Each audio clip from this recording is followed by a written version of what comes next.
Acquérir un terrain à Abidjan afin d'y bâtir une maison.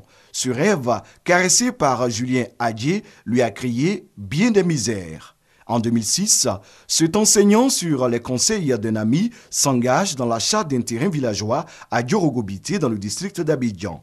J'ai eu à rencontrer le chef de Diorogobité et le chef ébrié de Abobo Baoulé. Ils m'ont donné un terrain.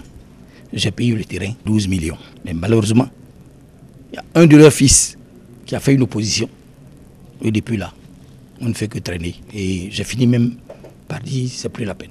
Après cette expérience malheureuse, l'enseignant, guidé par son fervent désir de s'offrir un toit, va se retrouver empêtré dans une autre transaction douteuse. Moi, je n'ai jamais eu de chance dans les terrains.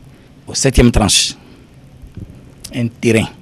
Il s'est trouvé que le propriétaire même du terrain, où le nom se trouvait sur la pièce d'identité, avait été falsifiée. Et celui à qui j'ai acheté le terrain, ce n'était pas le propriétaire. Et 22 millions. L'immobilier, c'est un bien à vie, c'est une valeur réelle. Pour acquérir un tel bien, il est important aujourd'hui pour l'Ivoirien de contacter un professionnel de l'immobilier avant de faire une transaction immobilière. L'assistant immobilier prend en compte tous vos problèmes et vous accompagne dans le processus. La question des litiges fonciers urbains est devenue un véritable phénomène de société en Côte d'Ivoire. En 2015, les services juridiques du ministère de la Construction et de l'Urbanisme ont enregistré 1918 contentieux. 98% de ces conflits se concentrent dans le district d'Abidjan. Face à la récurrence des problèmes de terrain et pour être plus efficace, une commission du règlement des litiges a été créée. Cette commission a examiné plus de 500 dossiers. La première catégorie de conflits que nous avons de façon récurrente, ce sont les conflits liés à la multiple attribution villageoise. Sur 500 litiges, vous avez 134 qui sont pendants devant les tribunaux. Il y a 300 et quelques qui ont connu un dénouement chez nous. Le district d'Abidjan, centre névralgique des conflits fonciers urbains en Côte d'Ivoire. Cocody est le premier en litige. Après Cocody, c'est Yopougon. Les communautés villageoises sont souvent pointées du doigt. Pourquoi est-ce qu'il y a conflit quelquefois?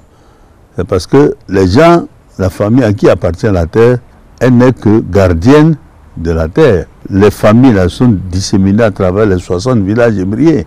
Et donc avant de céder, il faut les en informer qu'ils donnent leur accord aussi.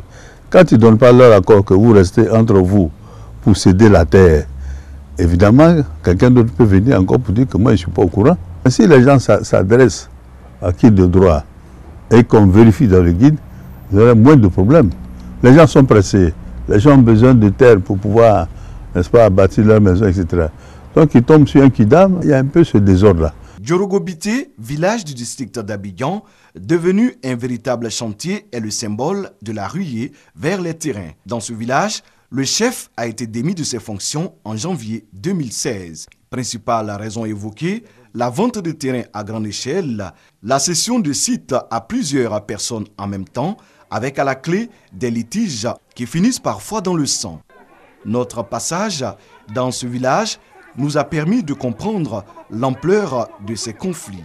Un groupe se réclamant du chef déchu s'est opposé à l'interview que nous accordait la nouvelle chefferie. Depuis 2016, on peut être destitué, mais il continue de signer des actes. Mais ça là, maintenant ces personnes-là, quel est leur sort demain? C'est ça dont c'est là où on doit arriver pour ne pas qu'il y ait de conflit. Maintenant, comme on veut expliquer, il faut venir perturber pour ne pas qu'on dise la vérité. La vente de terrain est depuis ces dernières années la chasse gardée des communautés. C'est l'une des causes du désordre constaté dans le domaine foncier urbain. La pression foncière étant forte, l'État s'est dit, bon, on va recourir à une solution intermédiaire qui est celle des lotissements villageois. L'État a constaté le chèque et a décidé de reprendre la main dans ce secteur. L'État reprend la main. Les droits coutumiers vont être purgés pour laisser la gestion du foncier à des aménageurs qui travailleront de concert avec le ministère. Désormais, plus besoin d'acheter un terrain entre 4 murs. Il faut tout simplement se rendre auprès du ministère de la Construction et de l'Urbanisme. La direction du cadastre fait partie du processus d'obtention administratif d'un terrain. Je dis souvent, celui qui achète un terrain en Côte d'Ivoire sans venir au cadastre achète un conflit. Puisque au cadastre se trouvent tous les titres fonciers qui ont été créés sur le territoire de la République de Côte d'Ivoire depuis qu'a été institué le régime foncier de l'immatriculation. Vous allez avoir à peu près le coût du terrain et puis vous allez avoir la certitude aussi que le terrain que vous allez acheter n'a pas été foncier au nom de quelqu'un d'autre. Acheter un terrain, une noble initiative, mais tout commence par la sécurisation de la transaction.